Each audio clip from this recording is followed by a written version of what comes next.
And we are live. Welcome, everyone. My name is Niki Lopez of Niki Lopez Creative, and you're watching The Circle, where every Tuesday, well, not anymore every Tuesday, every first and third Tuesday of the month, I talk to artists, activists, social entrepreneurs, people doing great things in the world today.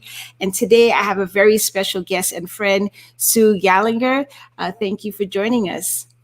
Hi, good evening. Great to be with you, Niki. Yes, indeed. And so while we're getting warmed up, we are live in a few places. On Facebook, we're live under Niki Lopez Creative. We're live in the group called The Circle, which many of my past guests and great people are in that Facebook group. If you're interested, we're also live on YouTube under Niki Lopez 19. And once this broadcast is complete, in a few days, you could find the podcast on any of your favorite podcasts, Spotify, Apple, iTunes, all of those things. So welcome, everyone. And so just getting started, Sue is a spiritual being having a material experience for the liberation of all. Her roots are in liberation, environmental, and feminist, womanist theology and praxis. She's also have been laboring in the nonprofits and local government for 30 years, seeking to co-create healing and life-giving community and organizational structures to practices as a white LGBTQ woman in the anti-racism journey. Welcome. I thought it was definitely important to read all that. I love that. Yeah, there's a lot there. There's a lot there. The short and mighty paragraph. Pack some extra nutrients in there. Yes, absolutely. So let me just make sure I could look at my comments. So diving in, and I love that how you start with a spiritual being having material experience. And I do hear that sometimes from people saying it in quotes and things like that. What's your definition of that term? Yeah, so I've come to know that I came out of an infinite consciousness of love. Like that's the field out of which my body came to be. Now, certainly born through my parents and raised in a family, but the ultimate ground of my being is this infinite consciousness of love. And when I die and my physical body ceases to exist, I will return into that knowing place. And so this experience is about finding that consciousness of love in these finite bodies and relationships and conditions. And so it's a continual journey of remembering and exploring and creating and reflecting back that amazing consciousness of love. So that's my take on it. Awesome. That's a great answer to that. And we have Gretchen saying, "This makes me so happy. Beautiful, powerful women." Thank you, Gretchen. Thanks for joining us. So if you have a question, comment, feel free to add it to the comment section. And if you are in the Facebook group, I cannot see your name, so you have to post it if you want me to mention it. What does liberation mean to you, and what sparked your interest on that journey? Yeah. So, a lot of life is painful and shrinks us and contracts us. And so liberation for me is being open, is staying in touch with our wholeness, is allowing energy to flow, and creating conditions where we all can thrive and we all can develop the gifts that we've been given for the whole. And many structures and thoughts and interactions limit that and constrict it. And so for me, liberation is about releasing that and supporting that. Awesome. And I noticed that you have feminism and womanism. What's the difference, or what's the connection? Yeah. So I studied theology back in the 80s. And at that time, there were a lot of feminist theologians who were writing about particularly the Christian tradition and ways that it was anti-women or patriarchal. And so I found that to be very liberating, saying, oh, yeah, well, this is my experience. And then shortly thereafter, I came into a conversation with Black women theologians who had a very different understanding of what liberation meant, grounded in their own truth. And I began to see that, feminism really was an articulation of white women's experience, Mm. and didn't account for Black women, Latina women, Indigenous women. And so recognize that I needed to expand my exposure and conversation partners beyond just white feminists, but also women, Black women, and Latino women, and other women as well. Asian women, some really powerful work coming out of Asian theology. Mhm. Mhm. And So, I have heard that quite often, this divide in feminist movement where you have Black women that were prominent in moving it forward, but not really recognizable, or, they're still, not all of their concerns are addressed in a holistic point of view. yeah. Yeah, and I think that that's also true in the LGBT community, right? Is that we often think, oh, we're about liberation for LGBT people, but unless we understand the particular experience of Black, Latino, Indigenous, LGBT folks, we haven't really moved as far down that road of liberation as we need to. Mm. Mm-hmm. Absolutely. Absolutely. And we have Sylvia always coming through. Thank you. Hello, Nikki and guest Sue Gallagher. Thank you. Thank you. And so you've been in the nonprofit world, local government, working in the community for over 30 years. What drew you to that work in particular, and why do you feel that type of work is important? Well, it's interesting. I actually have an undergraduate degree in religious studies, but coming out in the mid 80s as a lesbian woman, there weren't a lot of jobs in the Catholic Church for me. so, so then the God and the universe sort of opened up this job working with people with developmental disabilities, and it was a really synchronous experience because I moved down to the Catskills. I was in upstate New York, and I got hired as a case manager, and I worked in a facility, group home. They had about 100 people, and I looked down the roster, and on the roster was the name Daniel Gallagher.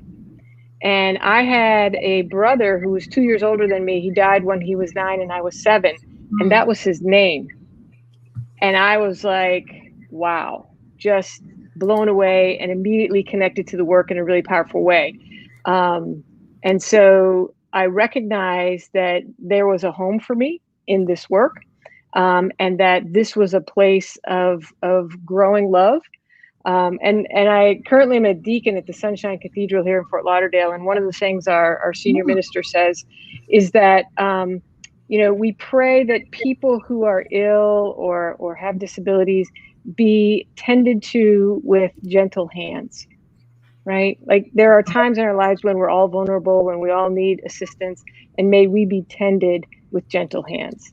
And I just find such beauty in that. So that's part of it is working with people is an exchange of love, is an opportunity to grow love. And that's really what I've been attracted to my entire life. Nice. And is something I don't think I've ever really picked up, because you say, a spiritual being, but then you're also a deacon, and sometimes there's this separation, but for you encompass both of them. And the work that I do in the local government and in nonprofits is ministry, right? Is being the hands and heart and mind of Christ in my tradition, or of God in other traditions. Nice. And then, I thought I saw a comment, but it's not that. Yeah, that makes sense. Why is it important for you to identify as a white LGBTQ woman and on an anti-racist journey? Yeah, so identity, different identities have different experiences in this culture and system, right? In the United States in particular. And so it means something to be white and to acknowledge whiteness in this system that was built to advantage whites. and that oppresses and does harm towards people of color. And so it's important that I acknowledge that whiteness and my role in this system that is bigger than I am, been around a lot longer than I am, but that I am also responsible for addressing. Also, identifying particularly the LGBT folks, that we have a role in this journey of creating liberation. And then, being anti-racist is a lifelong process, right? We don't get to go to a training, check off the box, and say we're good. But it's a continual process of learning, of feeling different, of interacting differently, of creating new things with people. And so being able to say all of those things, hopefully signal to folks who may identify as white, who may identify as LGBT, that there are those of us on this anti-racist journey. And, I think that's definitely one of the things I appreciate about you and your work and your conversations, because you do have sometimes people who say, well, I'm not racist, and they feel that it stops there. Or the other thing is, so like, I know what you mean, but where it says a white person says, I don't see color. So, I think it's important when you do come across, white people who are saying, who can also identify like, yes, I know I am white, I have privilege, I have these things. Because I think I've definitely come across different people where they say part of the problem is, that a lot of white people can't, talk about that. Like, you are white. It's just fine to say it, and yeah. Well, I know, raised as a white woman, that my identity of being a good person was to not see race and to certainly not be a racist. I mean, there was a lot of energy put into raising me up to think of myself as a good person because I didn't see race. And so when I was confronted with the fact that being colorblind is being racist, it deconstructed my identity of what it meant to be a good person. I mean, it was a visceral reaction, like, no, I can't admit that, because then I'm not a good person. And how can I not be a good person? But as I have journeyed with others on this, recognizing and just sort of being relieved that I am racist as a white person in this society where I benefit without my knowledge or my consent, right? It's just how the system is set up. And once I become aware of that, then I can take responsibility for addressing it and changing it. And there's freedom in that. It's not easy. It's very difficult. And I'm always being tripped up about, oh, yeah, I shouldn't have said that. Oh, stepped in that. But it's better for me to be authentically moving forward than trying to protect this false image of what it means to be good. And I'll give a shout out to Gretchen. We did a Center for Mind Body Medicine series of workshops, and part of the reason I got into it is because I see how white people are triggered. I think so. Oh, can you hear me now? Hello, can you hear me? Can you hear me? Well, we are live. Okay, I think you're back now. We're back? Yeah. Yes. So I'm not sure where I lost you, but the story I was telling is that I co-facilitate Center for Mind Body Medicine sessions. And part of why I do this is because I see how white people get triggered by these conversations and they shut down. And if we can learn breathing, if we can learn drawing, if we can learn techniques to get us through and stay in the conversation, we will all be better for it. Yeah, my swim coach goes, Thaddeus, he's a practitioner of Center Mind Body Medicine. He's been telling me about it. So definitely interested in getting some more info on that. Because the journey is not just intellectual, but it's how my body reacts. And we need to learn tools and skills to help quiet our bodies. Because it triggers some racialized trauma. Yeah, absolutely. What does healing look like in the context of what you do in community work, nonprofits, local government organization? So we talk about like the nonprofit sector, and we talk about child welfare systems, or we talk about juvenile justice systems. And a lot of times those systems are very dehumanizing. Mm-hmm. People get treated like a number. They get treated, just by following the rules. They're not engaged with as human beings. And so one of the places that healing happens is to be able to acknowledge the harm done by our systems, by our rules, right? And find ways to engage each other more authentically, right? And to pause and really listen and be present to each other, and to make space for when we need to talk about our experiences and be listened to and heard and validated. Mm-hmm. So the healing has both a critical element of what dehumanizes us, but then also a healing element of engaging each other as human beings. Yeah. One of the conversations we had not too long ago, when it's talking about this acknowledgement, and I can't remember I'm going to paraphrase it, but it was talking about the context of center mind body medicine and being present and listening, that we're here to listen, not necessarily come up with a solution, because sometimes people feel like, oh, if someone comes to me, I have to provide a solution. But sometimes the most important thing and the basic where you have to start is to just listen and be present for someone or something, to be able to understand and empathize with someone, with whatever someone else is going through. And what I've seen is, particularly through Center for Mind Body Medicine, is it allows us to bring up our own healing energy, right? When we're listened to and validated, that draws up our own healing energy, and we're not reliant on somebody else. We can be in relationship with them, but it's not their job to fix me, right?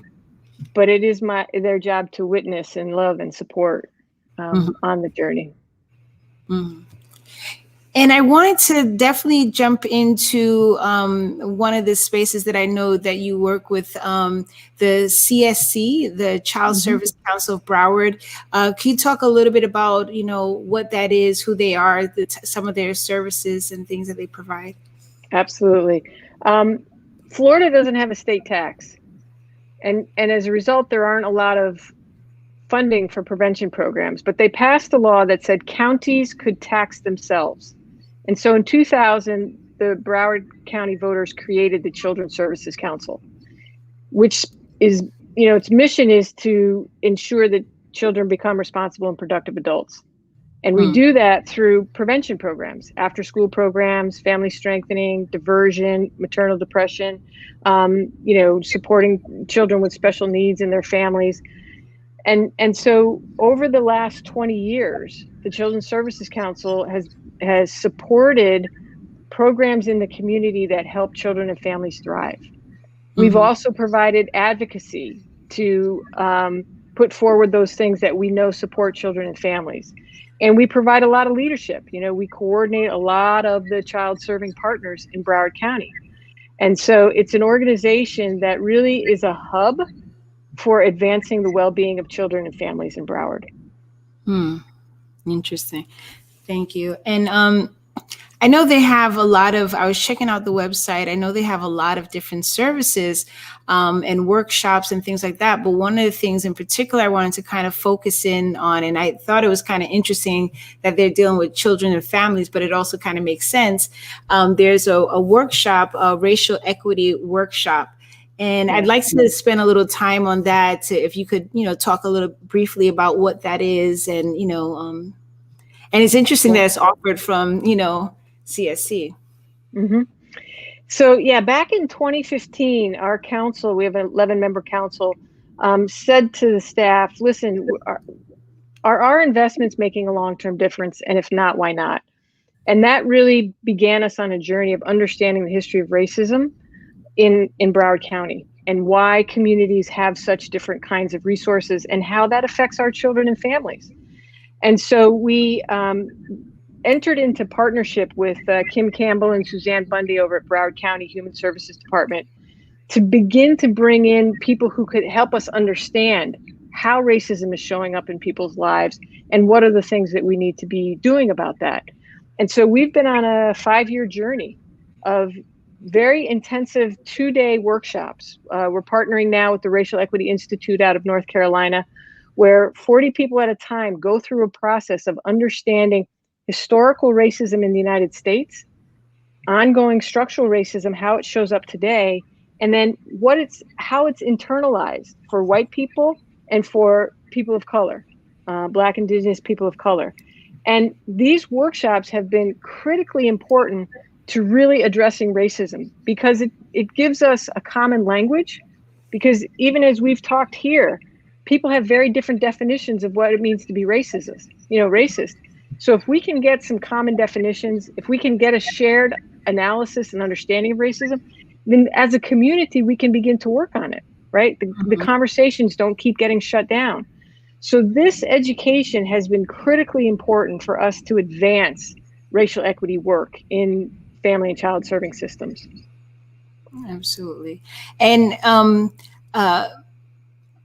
for people who may not, like you said, everybody has different terms that they're maybe familiar with. I know that there's a difference between equity and equality. How do you define the two?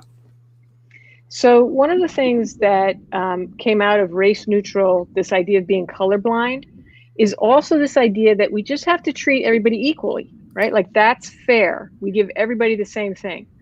But if you live in redlined neighborhoods that generationally have been denied access to home loans, business loans, high quality education, you don't need the same thing as someone who has grown up in a suburb that was very well subsidized, right? You need what is equitable for you to thrive, right? And so we want to understand this idea. John A. Powell out of the Haas Institute on the West Coast talks about targeted universalism. Universalism, we want everyone to achieve their full potential, but it's targeted because people need what they need based on their conditions and the environment that they're in. And so let's customize what people need for them to survive. Most systems, though, want to treat everybody the same and then blame people when they're not successful. Right?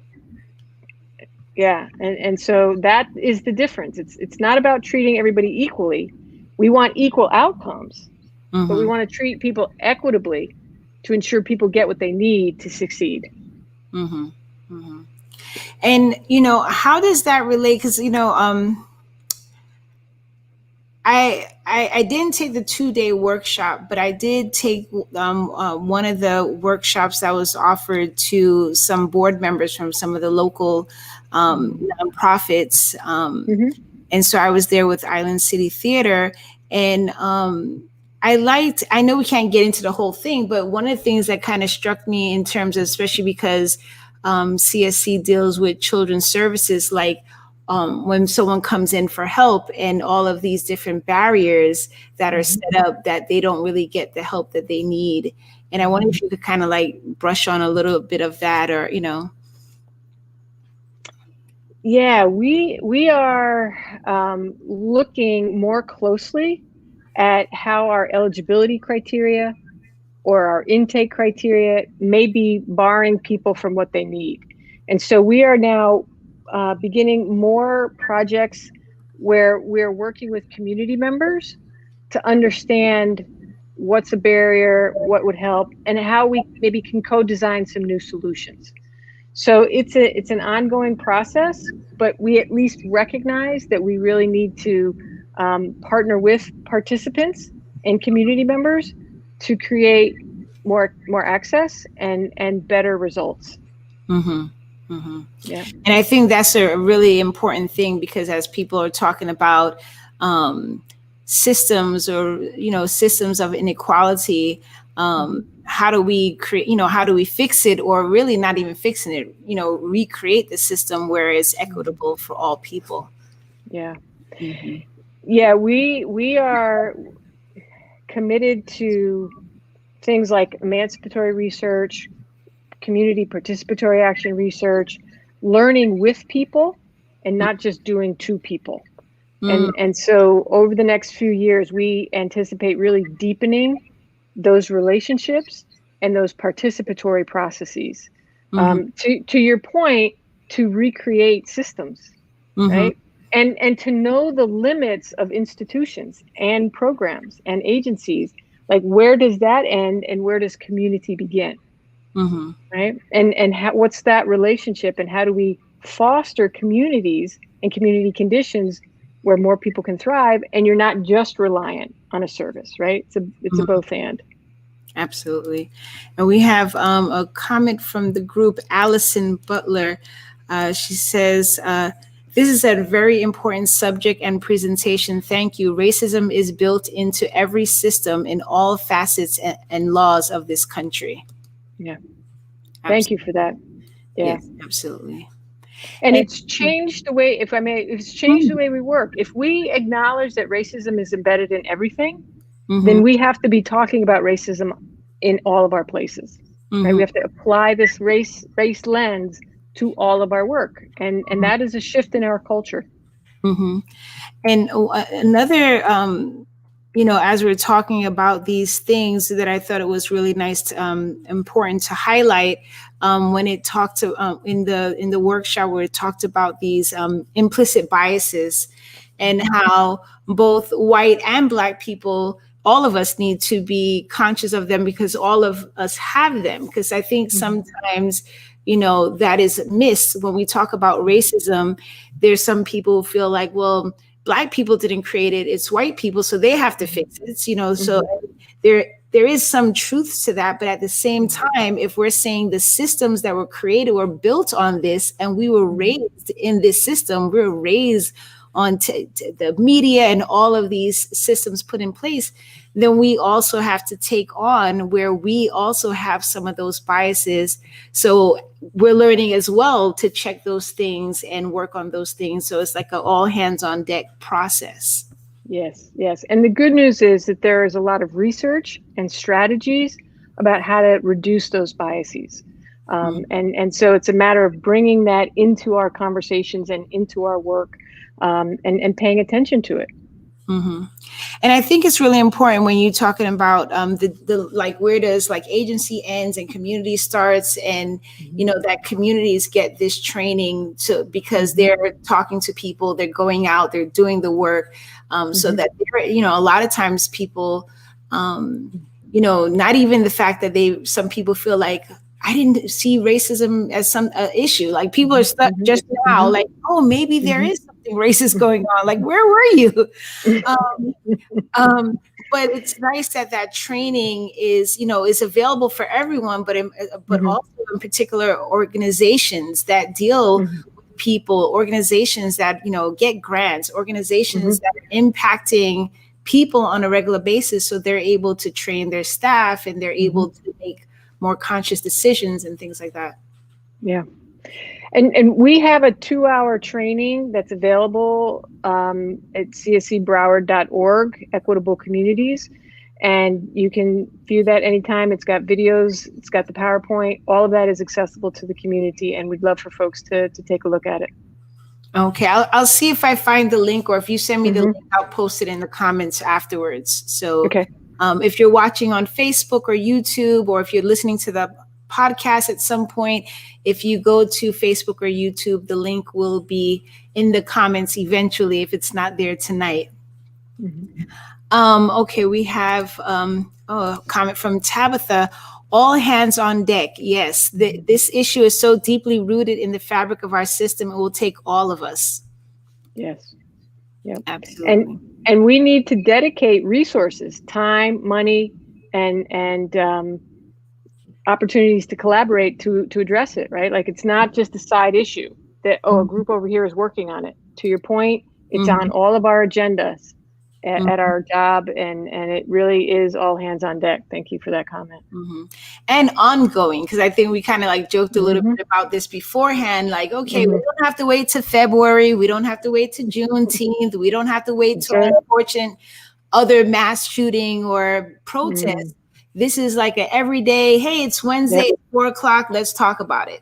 That's right. What can we do in our families? What can we do with our children? What can we do in our organizations to, to keep the conversation going? Because then, it can't just be only when we're, people are protesting something that's happened. I think it definitely has to be an ongoing, thing. Yeah. I see Tabitha says, hi, Sue. Hi, Nikki. Powerful chat. I like that. Thank you. Yep. We have another comment from Allison.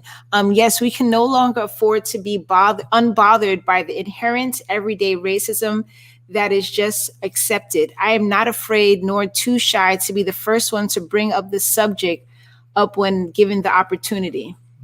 Thank you. Oh, yes.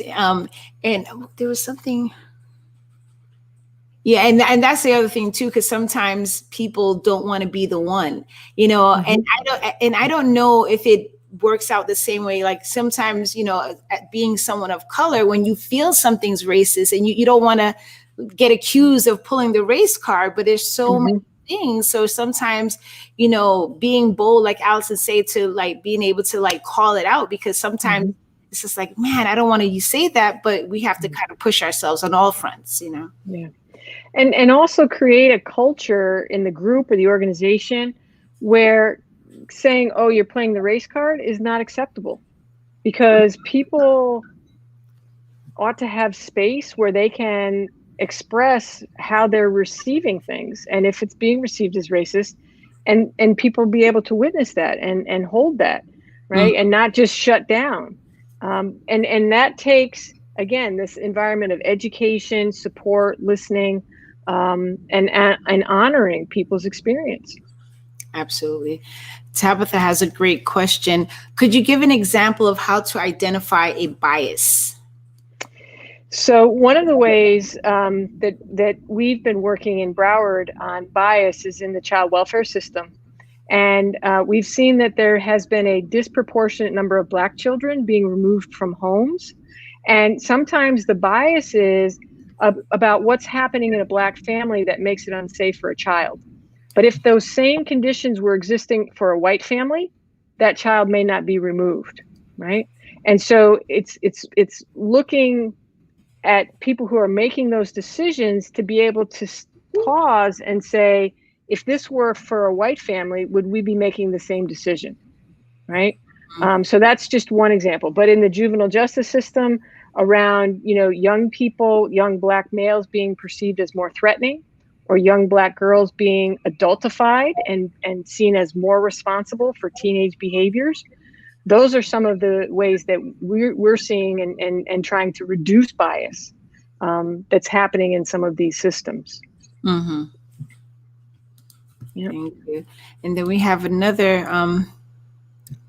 Could you give an example of how to identify a bias in yourself? Yeah. I'm going to tell you a funny story. So Monday I went to the dentist to get my 6-month cleaning. And when I say dental hygienist, what image comes to mind? Typically older or younger white woman. Well, I had a Black male dental hygienist. And I was like, I literally thought to myself, when's the hygienist coming in? I was mortified. I was like, oh, Sue, come on, you can do better than this. And he was amazing. He was really amazing. So that blew a stereotype for me, right? Like I wasn't ready for that. So actually the Center for Mind Body Medicine mindfulness has really helped me see when I start to feel a little tight, or I feel anxious, or these ideas come to mind, and I go, who thought that, right? And so identifying bias in yourself is recognizing when you become a little bit tight, or you're making decisions under pressure that are reinforcing stereotypes. I'll share with Nikki a good resource on some strategies for interrupting your bias when you see it. Mm-hmm. Yeah, thank you for that. And I guess it also kind of underlines that, like, always learning, because you're like, hey, yeah, we're teaching Always. this thing, but I had to catch myself yesterday. So yeah. Yep. Yeah. Yeah. We have Grecia saying, "Thank you, Niki, for having guest Sue Gallagher at the circle. Such empowering conversation. Racism is unacceptable." Thank you. Absolutely. And then we have another comment from this the circle the group. He who accuses one of being a racist is generally the racist. Well, one of the things that I think is important in this journey is this idea of accusing other people of being racist is an invitation to really kind of pull back and understand the whole racist system, Mm-hmm. right? And that this isn't about blaming people, it's about holding accountability for Mm-hmm. beliefs and actions. Mm-hmm. Yeah, absolutely. Oh, Tabitha's commenting. Wow, wow, wow. The 6 stages of wow interrupt your bias. Yep. Absolutely. What are some of the few benefits of the training? The benefits of, I guess you mentioned some of them, like in terms of like for white people and for people of color. So many benefits. One is that our school curriculums growing up, high school, didn't teach us all of the facts about slavery, about Reconstruction, racism, Jim Crow. And so the workshops fill in a lot of the blanks about, oh, wow, this is how we've systematically set up white advantage in all of our systems: economic, education, healthcare, criminal justice. So getting that knowledge is important for white and BIPOC folks.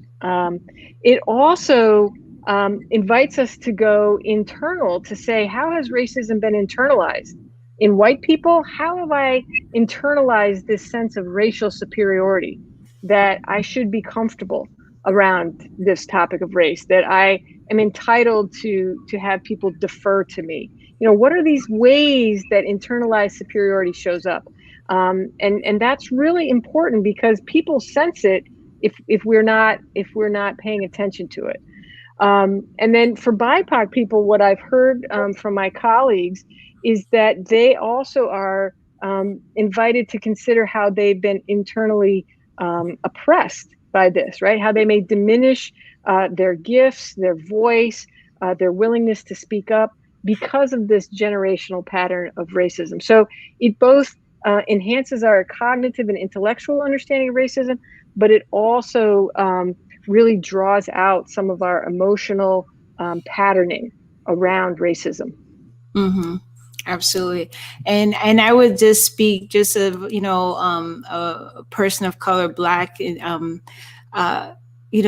think when we, as Black people, when we have this thing where, there's this it comes in classism, it comes in hair textures, good hair, lighter skin, someone who's dark skinned, kids would tease them and things like that. So and it's at our own detriment, because it's just like we're not understanding that we were made to, trained to be that way. So breaking into those things of like, what is do we have an idea of beauty that had people like us, on the forefront? Because if we're, growing up looking at, TV and media and, only the white version of Jesus, then, people don't, grow up with those images that says, I'm beautiful, I'm loved, like I come in all these complexions and things like that. And all of those things support this racialized hierarchy where power, economic and political power, get concentrated at the top. So all of those things, the conceptions of beauty, the color of the skin, all of that continually and subtly reinforces this message about who's on top and who's on the bottom. And so to be able to interrupt that is liberating, is joyful, and is, it comes with a certain risk because you're going against this structure. Absolutely. What are a couple of examples of conversations or approaches that conscious organizations and communities can start to have as it relates to racism, equity, inclusion? What are some, if you could share some examples for me. I mean, I have seen, particularly in these last 5 years, that it is critical for a group to have some shared education experience together, whether it's the 2-hour workshop, whether it's the 2-day workshop, whether it's a book club. You have to develop a common understanding of racism. That's really foundational, because otherwise people will keep shutting down and it will be antagonistic. The second thing is, once you have that basic common language or some agreement about the analysis, is to make space to listen to each other.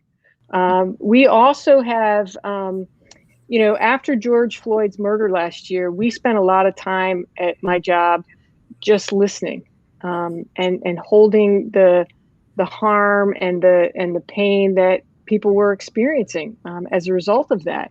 And we had never really done it to that extent before, but we recognized how important it was for people to bring their full self to the space. And so being able to hold that.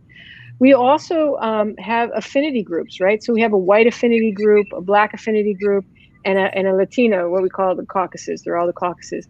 Because there are some conversations that white people need to be having with each other that Black people and Latino people don't need to be exposed to, because we got to work out our stuff so that we show up in a way that doesn't cause harm, right? And there are also particular conversations for Black and Latina folks as they're sorting out their experience in this system. And then, we come together in a collaborative affinity to then be able to talk. But having those spaces where we can continue to do the work and listen and learn, I think are really some of the signposts of a conscious organization. And I love that, that distinction that you're making, like, we need to be in, inclusive spaces, and we also need those spaces where it's just white people, it's just Black people. One of the things that I've experienced over the summer last year, which I really appreciate because of all of the racial uprising. Well, I can't even say uprising because it's always been there, right? So it's just like now that people have mobile devices, there's no getting around the things that people have been talking about for hundreds of years that's been happening, So, but one of the things that I appreciated, because I was in many groups where it's just like, multicultural, we're having conversations, blah, blah, blah. But then there was also some spaces that were made specifically for Black people or people of color. And those spaces were kind of like a healing space, or kind of like just like, what do we want to just say to each other that we may feel like, oh, it could be taken some way, or, to be angry, because sometimes, you don't want to be the angry Black person. I was like, oh, of course, because that's another trope that's, thrown out there. So I really appreciate those spaces where, people from all different organizations and backgrounds, but they were all like Black women or Black people or Black lesbian women, or like all of those things are important. So I really appreciated those, a few of them. Hopefully they'll pop up again, because I think, it was great. I think it was a great response to all that was happening while we were, locked down, nowhere to go, and we're seeing all these things happening. But I'm hoping that some of those things will become integrated into our society more, where it's more like, we're going to have this conversation about race on a Tuesday. Nothing's going on. No one, we know that we're protesting in particular, but also those like healing spaces, and those spaces where women can gather, where Black people can gather, where Black women can gather, where all of those things. Hopefully, it's there's more of them that will pop up and become a standard. Yeah, and just a couple of interesting observations. many white people who go through the 2-day training, their first reaction is, I don't want to go and meet with white people. I want to go and meet with Black people to help solve racism. Because we don't see that solving racism is addressing the racism within us, right? And there's also historical precedent for white folks being nervous about Black folks meeting without us, right? Yeah. I mean, there were laws that said no more than 2 or 3 Black people could gather at the same time, right? And you couldn't do church after dark. And so some of those reactions still come up. Like, why are they meeting without us? Well, what are they saying? What's going on? You know? Yeah.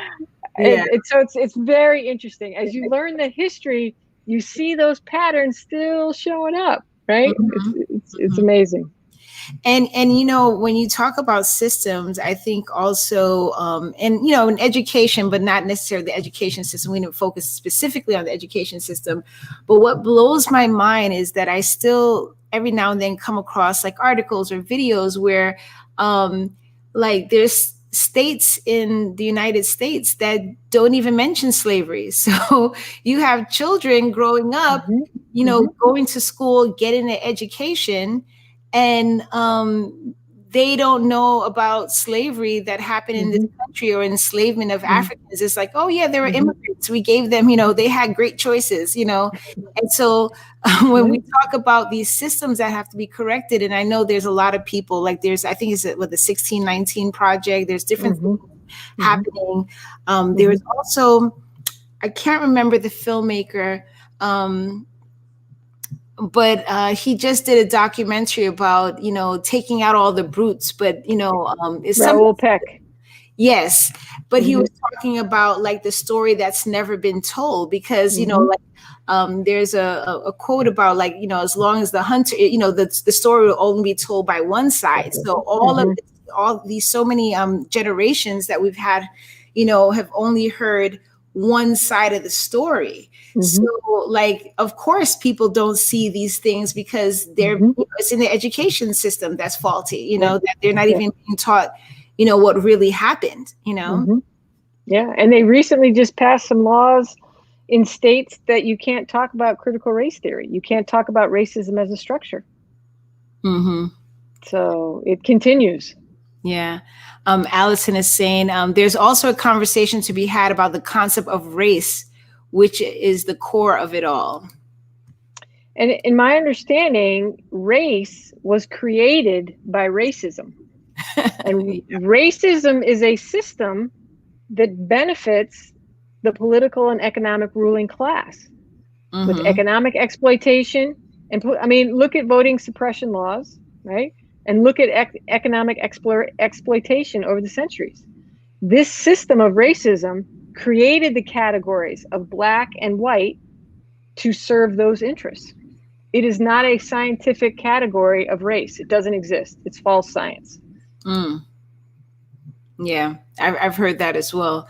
And I don't even know when we could get to that, when we're going to be ready for that. We're just now getting to this conversation where hopefully it's becoming more of a norm to talk about these things and to really listen to people's experience, or not feel if someone who is Black or of color tells their experience that is not saying you per se right in front of me has done something, but it's just like this has happened. And, you know, it's not like saying you have to be accountable for that, but to be able to say this happens, this exists, this is an issue, and having allyship in how do we, you know, resolve that, how we change that for future generations, you know, and then the whole mental enslavement. And so, and then at some point, you know, maybe 100 years from now, we're going to talk about like, hey, race, you know, someone constructed that. Yeah, exactly. Yeah.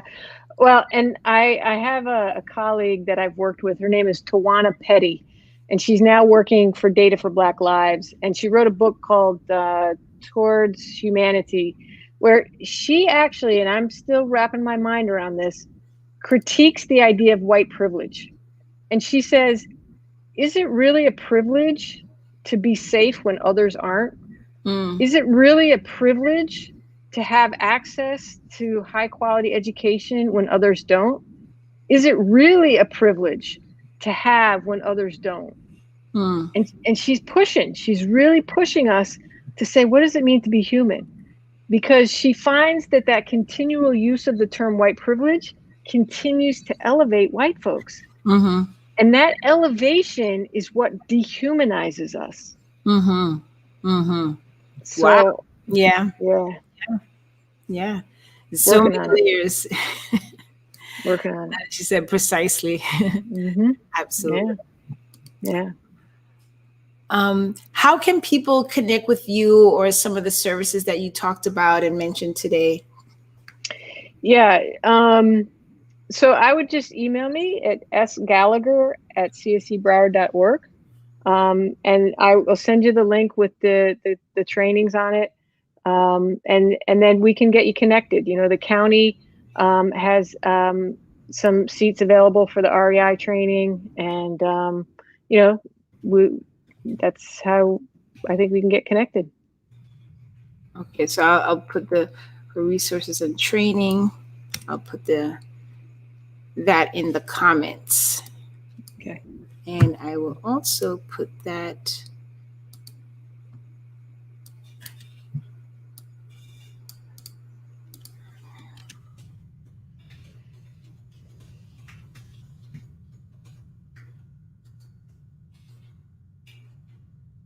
So we could, I'm just going to have it. So for resources and training, sgallagher@cscbroward.org. It is in the comment section, and now I just threw it up on there so you could get that information as well. Do you have any, shifting gears a little bit as we wind down, but do you have any self-care practices? So this work is a marathon. And without self-care practices, I would have fallen down and rolled off a long time ago.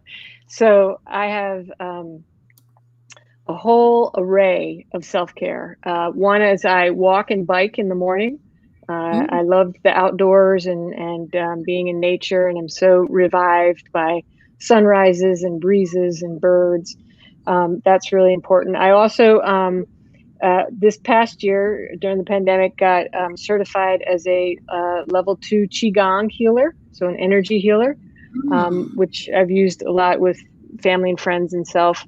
Also became a facilitator for the Center for Mind Body Medicine, and learning how to use those skills to reduce stress has been very important. And then just really, I also do acupuncture, so you can see the the wide range of activities, and then just time with family and friends, you know, and just that human contact and connectivity is a really important piece of self-care. Wow. Thanks for sharing. I don't know Qigong, but I know we've done it in practice, and a couple of times we have these Sunday sessions where a different person comes out and leads a practice of either yoga, Kundalini yoga, movement. Usually Thaddeus does it. He has some Qigong going. So I experienced it. It's really amazing. So, absolutely. So, okay, I'm trying to think of if there was another question that we had here. Oh, if you had access to a time machine, where would you go, past or the future, and why? Boy, that's challenging. I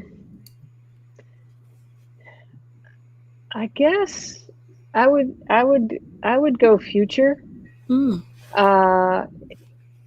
In that, you know, we often talk about ancestors and how ancestors are still with us, guiding and leading and inspiring us.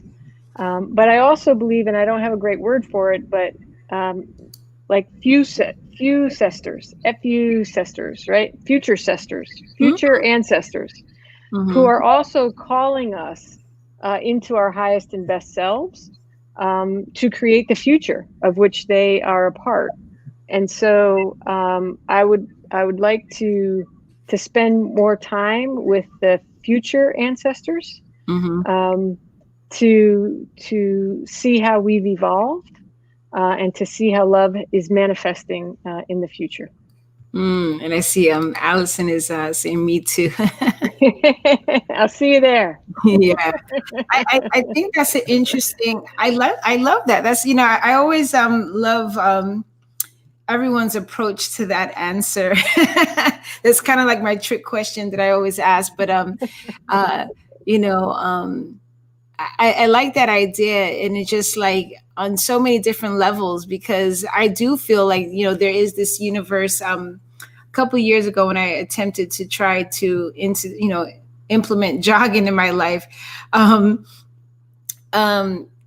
sometimes I would start like saying that as a mantra to myself, like, trying to feel gratitude for the universe pulling me forward and pushing me forward. Yes. So that push and pull, but it's still a forward movement. So I think, when you said that, it reminded me of that, because like you have your ancestors who's like holding you up, but then you have what is it?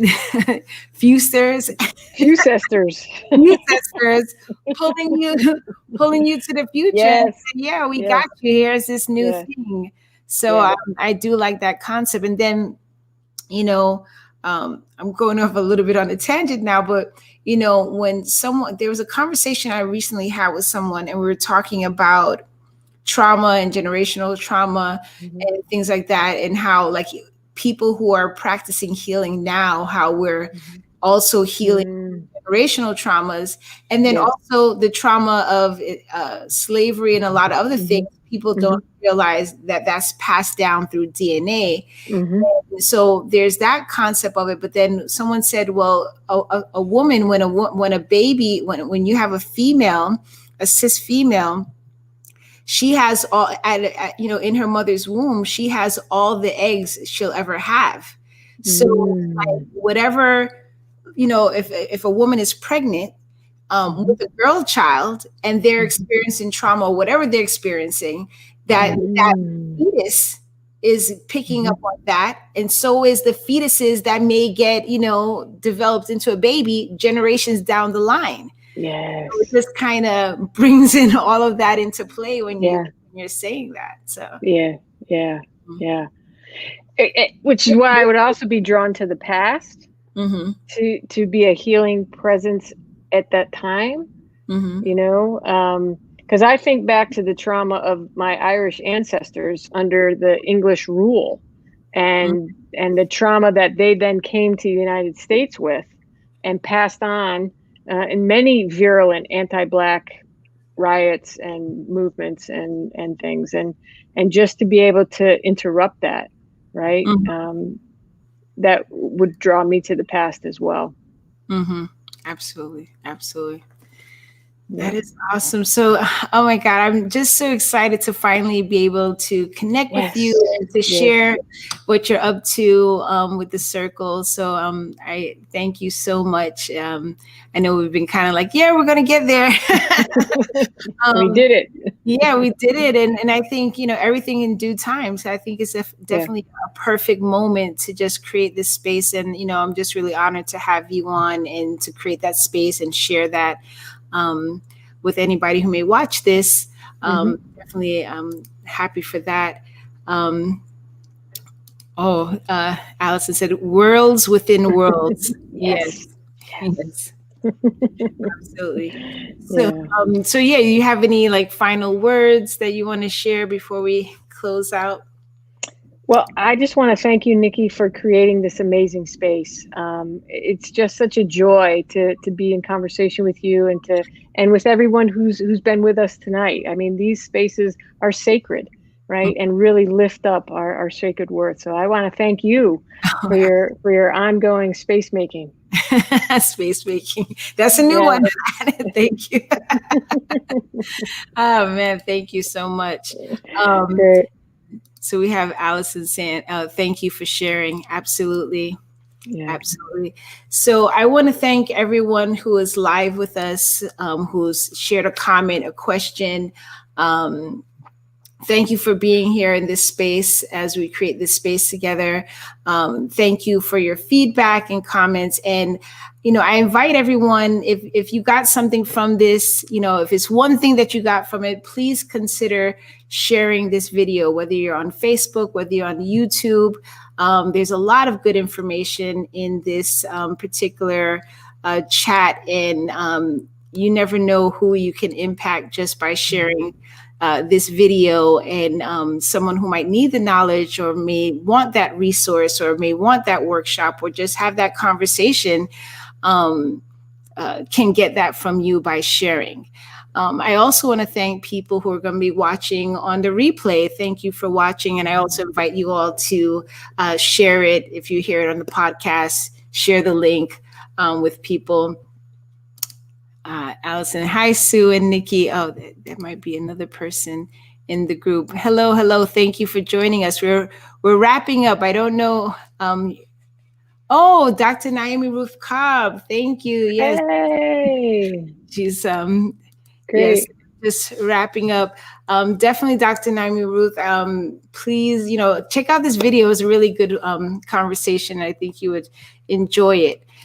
So we have, if you want resources to some of the trainings that Sue was talking about, I have her email scrolling, so you could email her and she'll send you a link out for resources and training and things like that. If you enjoy this program, so the circle is brought to you by Niki Lopez Creative, as well as What's Your Elephant? What's Your Elephant is a movement that uses the arts to create a safe space to talk about everything unspoken. So tonight was definitely one of those conversations. If you, now I'm saying race conversation is absolutely necessary. Absolutely. Every day.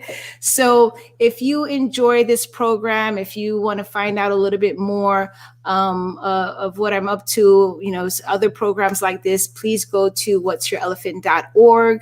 You could also check out the Linktree/Niki Lopez 19, and you could see some of the other programs and links that's available if you want to support. There's always a What's Your Elephant t-shirt. So definitely I invite you to do any of those.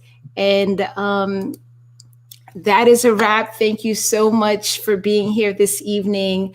I really enjoyed, your company, your conversation, the work that you're doing, the energy that you're putting behind it, and all the intentions of like mindfulness and all of those things. I think, and all of your different intersections of who you are. I think when we have, especially when we have these somewhat challenging topics, when we're able to bring our full selves, when we're able to bring, our differences, because your point of view is going to be totally different than mine, but we need both of those point of views to come up with better solutions for the world. So I just thank you for being that person.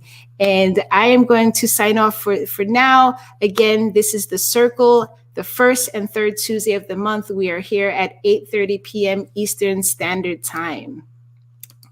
And for that, I will say good night.